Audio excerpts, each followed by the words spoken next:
Paano kung may emergency sa buhay natin? Emergencies which will need money. Are we prepared? Let's talk about emergency funds. This is Fundamentals. I'm Edric Mendoza.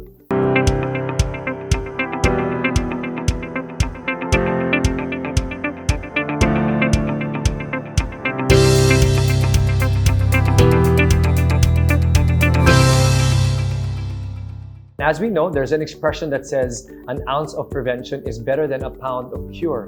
So ideally, you have this money before the emergency.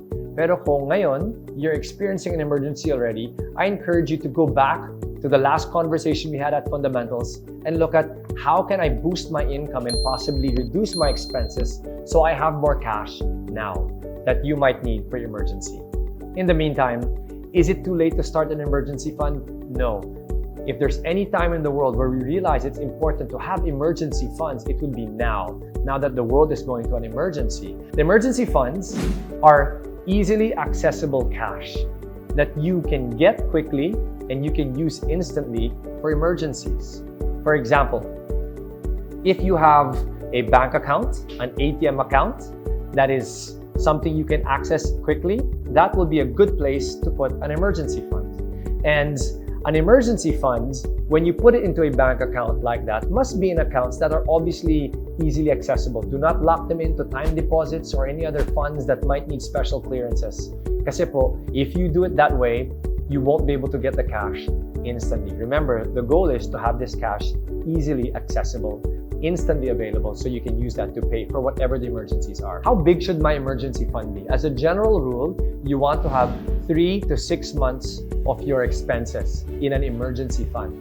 Para po, pag may emergency, you can use it, or in case you lose your job, you have 3 to 6 months to be able to find another job because you have that fund to carry you over. So that's what emergency is supposed to look like, and a fund supposed to have that much so that you might be able to cover your needs for that period. Another tip around the 3 to 6 months is you want to ask yourself, what industry are you specifically in? Anong klaseng trabaho meron mo? And depending on the job you have, you want to ask, and this is a hard question, but it could be easy for some of you, gaano kadali makahanap ng trabaho in your industry and in your type of specialty? If it will be easy for you to find another job, because many companies have that kind of job, like sales, for example, etc. If you find it to be easier, then you can have a smaller emergency fund. But if you're more of a specialist, and it will be very hard to find jobs that will hire you in your specialization, kailangan po mas malaking emergency fund. Bakit po? You will have a harder time finding a job in case you lose it. So you want to have a bigger fund to cover your needs. Okay, so ang tanong, how can I build my emergency fund? Ang suggestion ko, look at your numbers. If you have income, for example, of 25,000 pesos a month, and nakita nyo na, alam mo, based on my lesson from Edric of the ratio, 50, 20, 30, I need to have 20% savings. You're saving what, 5,000 pesos? I would suggest, now that you're under this community quarantine, or maybe we're moving out of it already, and you don't have an emergency fund, your first savings goal must be your emergency fund. So put that money towards emergency fund. Ang pwede mangyari is 20% of 25,000 is 5,000. So ang mangyari, in 5 months, meron ka ng 1 month's worth of emergency fund. At pag pinatuloy mo yan, if you carry that on for another 5 months, then you now have 2 months worth of an emergency fund.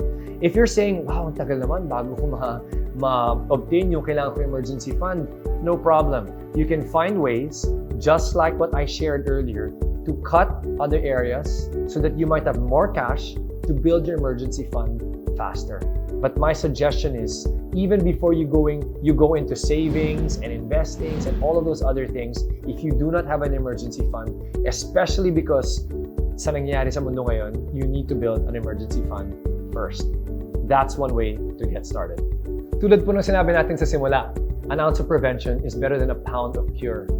Emergency funds, you might not feel the benefits while you're setting it aside. Inisip nyo parang tagal naman ito, sayang naman yung pera. But let me remind you of something. If there's anything we've learned in this COVID, it is the power of being prepared. So I encourage you, build an emergency fund, because in this new normal, we do not know what can happen, and we will need to be prepared for any emergency. So once again, remember, be prepared.